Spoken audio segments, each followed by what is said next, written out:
노예제 찬성자가 아닌 노예 해방자 링컨. 2. 정치인 링컨. 링컨은 미국의 여러 영웅들 가운데 미국인은 물론 외국인에게 독특한 매력을 느끼게 하는데, 그가 세계사의 한 획을 긋는 노예 해방을 궁극적으로 달성하고 곧바로 극적인 죽음을 맞은 남다른 인생 경력을 갖고 있기 때문이다. 링컨이 처음 정치에 발을 들여놓았을 때의 대통령은 앤드루 잭슨이다. 링컨은 잭슨주의자들이 보통 사람을 위한 정치를 내세운 데는 공감했으나 경제사업에서 연방정부가 손을 떼야 한다는 견해에는 반대했다. 그는 후일 자신이 반대한 이유에 대해 다음과 같이 말했다. 정부의 합법적인 목적은 국민이 필요로 하기는 하지만 개개인의 능력으로는 전혀 해낼 수 없거나 잘할 수 없는 일을 하는 것이다. 그는 당대의 저명한 정치가인 헨리 클레이와 다니엘 웹스터를 매우 존경했다고 한다. 이 두 사람은 연방정부가 국가은행 설립, 보호관세 제정, 운송시설 개발을 비롯한 국내 개량사업 추진 등을 통해 기업을 장려하고 국가자원을 개발해야 한다고 주장했다. 당시 일리노이주와 서부 전체가 경제개발에 연방정부의 원조를 절실히 필요로 하므로 링컨은 클레이와 웹스터가 속한 휘그당에 입당했다. 1832년 그는 일리노이주 의원 선거에 나섰는데 13명 중 8위로 낙선했다. 그러나 2년 뒤 1834년부터 1840년에 걸쳐 일리노이주에서 휘그당 의원으로 4번 당선되었다.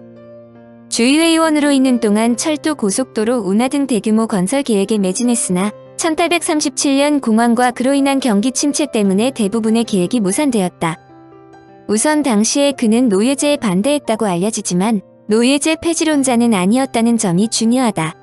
1837년 올턴의 노예제 반대 신문 편집인인 엘리자 러브조이가 군중들에게 살해된 사건에 대해 일리노이 의원들이 주 폐지론자들을 비난하고 노예제를 지지하는 결의를 상정했을 때 링컨은 기권을 했다.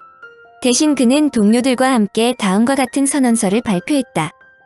노예제가 부정과 악정에 기초한 것이지만 노예제 폐지를 법으로 공포한다면 노예제가 가지고 있는 악폐가 줄어들기보다는 늘어날 것이다. 그는 낙선에 남다른 이력이 있는데 1844년에는 연방하원 의원 공천에서 탈락했고 1846년에야 간신히 하원 의원에 당선되는데 그의 나이 37세로 엄청 늦은 나이다. 하원이 된 후 2년 동안 주로 민주당 대통령 제임스 포크를 비난하고 멕시코 전쟁의 영웅인 휘그당의 제커리 테일러의 대통령 선거에 뛰어들었다. 그러나 테일러가 대통령에 당선되었음에도 그에게 아무런 관직도 없었다. 연방의원에서 물러난 뒤 5년 동안 그는 정치에 별로 관여하지 않았는데 새로 전국적인 소용돌이, 즉 노예 문제로 사건화되자 다시 정치가로 나선다. 1854년 링컨의 경쟁자인 민주당의 스티븐 더글러스가 루이지애나 매입지 전체의 노예제를 허용하고 캔자스와 네브래스카 준주의 주민주권 원칙에 따라 노예제 도입 여부를 그 지역 주민에게 맡기는 법안을 발의했다. 캔자스 네브래스카 법으로 불린 이 법안은 일리노이주를 비롯한 옛 노스웨스트 지역에서 격렬하게 반대했다. 이에 공화당이 등장하자 링컨도 공화당에 입당했다.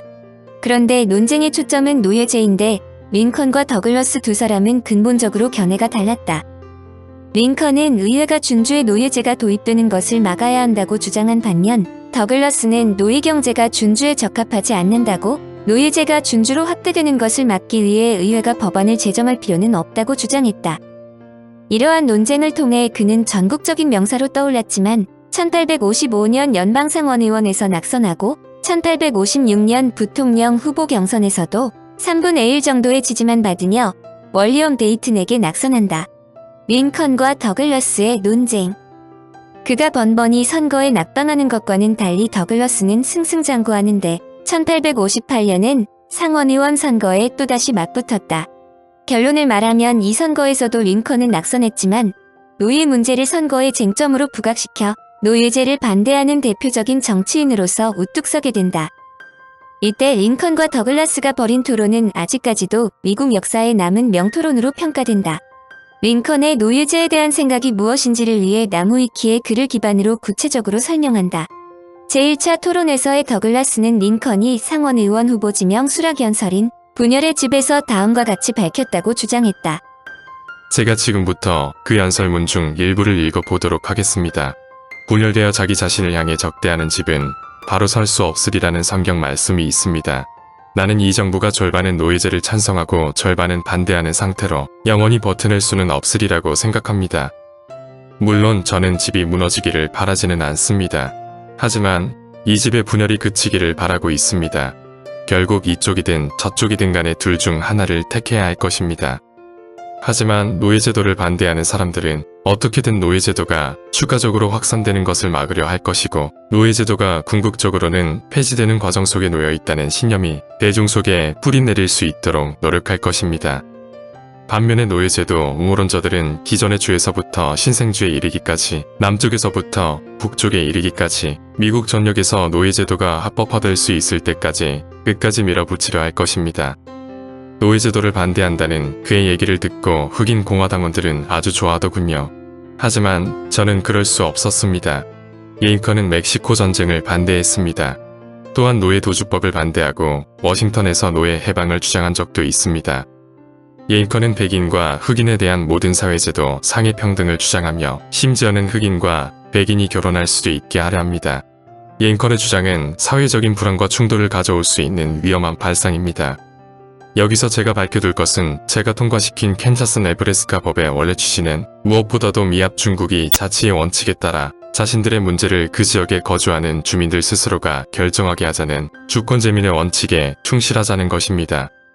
미국에 새로 편입되는 주의 지역 주민들이 노예제도에 관해 허용할지의 여부를 스스로 결정하게 하자는 것으로, 저는 주권제민의 올바른 적용이야말로 노예제도로 인한 갈등을 끝내고 북부와 남부의 주들이 평화로운 공존을 되찾을 수 있는 방법이라고 믿습니다.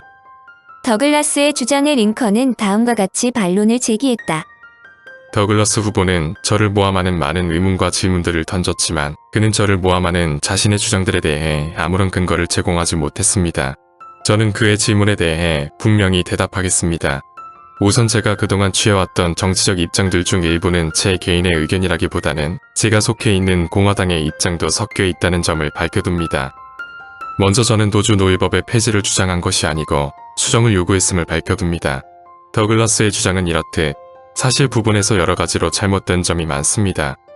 저는 흑인은 헌법상 연방시민이 아니기 때문에 재판을 청구할 자격이 없고, 노예의 소유는 헌법에 보장된 재산권의 일부로서 보호되어야 한다는 내용의 드레드 스콧 판결문을 지지했던 더글라스에게 묻습니다. 이 판결문의 법리대로라면 지역 주민 대다수가 노예제도의 폐지를 원한다고 해도 과연 가능키나 한 것일까요? 더글라스가 통과시킨 캔자스 네브래스카 법은 그동안 미합 중국에서 노예제도가 인정될 수 없는 지역이라고 국가적 합의가 이루어졌던 지역에 다시 노예제도를 도입할 수 있는 길을 여는 행위 아닙니까? 더글라스야말로 노예제도를 미국 전역으로 확산시키려고 하고 있는 것 아닙니까? 그리고 노예제도가 과연 주정부 자치 차원에서 해결되어야 하는 문제라고 보십니까? 과연 주류법 같은 자치 영역의 문제들과 같은 차원에서 다뤄질 수 있는 문제일까요? 제2차 토론은 링컨이 포문을 열었다. 본론에 앞서 먼저 밝혀둘 것이 있습니다. 저와 더글라스가 결코 다투지 않고 기꺼이 합의하는 원칙들이 다수 있습니다. 그중 하나는 모든 주가 노예제도를 포함하여 자치 문제에 관해 자주적으로 결정할 수 있는 권한이 있다는 그의 주장인데, 저 역시 이에 전적으로 동의하는 바입니다. 그는 제가 이 문제에 관해 그와 아무런 차이가 없다고 거듭 주장했는데도 불구하고 제 견해를 계속 왜곡하고 있지만, 이에 관한 제 입장을 다시 한번 분명히 밝힙니다. 그는 왜 우리 정부가 절반은 노예제도를 찬성하고 절반은 반대를 하는 상태로 영원히 버텨낼 수는 없는가? 라고 의문을 제기했습니다.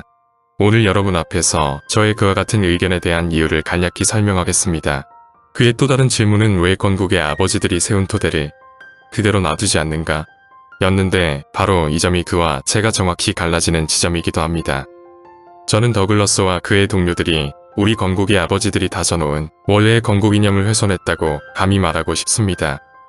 더글라스가 우리의 역사적 사실에 대해 대단히 오해하고 있는 점이 있는데, 그건 바로 우리 건국의 아버지들이 노예 매매를 근절시켜서 노예제도의 근원을 차단했으며 새로 생기는 주에서만큼은 노예제도를 제한시키는 제도를 채택했다는 사실입니다. 이러한 점으로 볼 때 건국의 아버지들의 의도는 너무나 명백해서 분별이 있는 사람이라면 어느 누구든 그것이 노예제도의 근절을 염두에 둔 포석임을 당연히 알아차릴 수 있을 것입니다. 더글라스는 저더러 왜 건국의 아버지들이 만든 그대로 놔둘 수 없느냐고 물었는데, 오히려 제가 그에게 왜 그분들이 만든 대로 놔두지 않았는지 묻고 싶습니다. 하지만 더글러스와 그의 동료들은 이 건국 당시의 정책을 파기시켜버린 후에 미국 전역에까지 영향을 미치는 영구적인 제도로 바꾸어 버렸습니다. 그 어디서건 제가 요구하거나 바라는 바가 있다면 그건 오직 우리의 건국의 아버지들이 원래 닦아놓은 법률적 토대로 이를 다시 되돌려야만 한다는 것입니다. 저는 노예제도를 이미 실시하고 있는 지역들에서만 합법화하고 새로운 주들에게로 확산시키지 않도록 제한함으로써 건국의 아버지들이 추구했던 정책으로 다시 되돌리기만 한다면 언젠가는 노예제도가 완전히 사라질 것을 믿어 의심치 않습니다. 저는 이 자리에서 캔사스 네브래스카주에서 노예제도를 허용하는 것이 주권재민에 관한 문제인 양 본질을 호도하는 것은 자유인과 노예가 공존할 수 없다는 미국 건국 이념에 위배된다는 더욱 근본적인 문제에 초점을 흐리는 것임을 분명히 밝혀둡니다.